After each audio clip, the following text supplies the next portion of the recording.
President Trump is facing new legal challenges this morning. A civil lawsuit filed Wednesday by the New York Attorney General accuses the Trump Organization of staggering financial fraud. And a late-night decision by a federal appeals court will allow the Department of Justice to continue investigating classified documents found at Trump's Florida home. CBS 2's Zinnia Maldonado live at Trump Tower in Midtown. So, Zinnia, what is former President Trump saying about declassifying top-secret documents? I know this was kind of an interesting comment he made last night.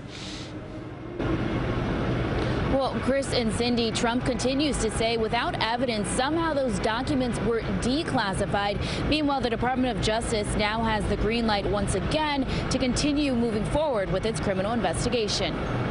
A federal appeals court overturning a prohibition against the Justice Department investigating classified documents seized back in August from former President Donald Trump's Florida estate.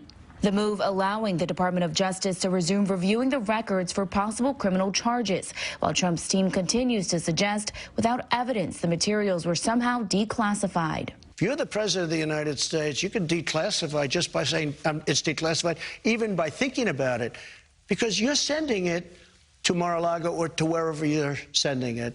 And there doesn't have to be a process. There can be a process, but there doesn't have to be. You're the president. You make that decision. His options to block the criminal investigation are now dimming, with one of his only remaining possibilities being an emergency request to the Supreme Court.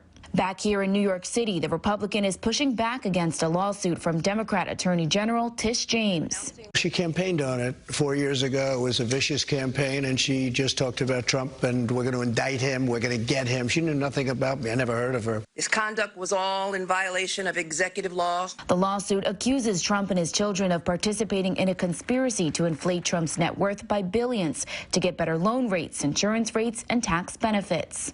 All told, we uncovered more than 200 examples of false and misleading asset valuations that were used on his statements. In a Fox News interview, Trump said the banks he worked with received disclaimers with his financial statements. What we do is, here's a financial statement, but be careful, because it may not be accurate, it may be way off.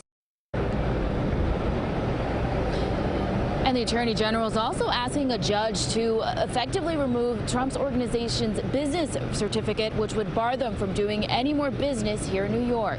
We're live from Midtown this morning. Zinnia Maldonado, CBS 2 News. Zinnia, thank you.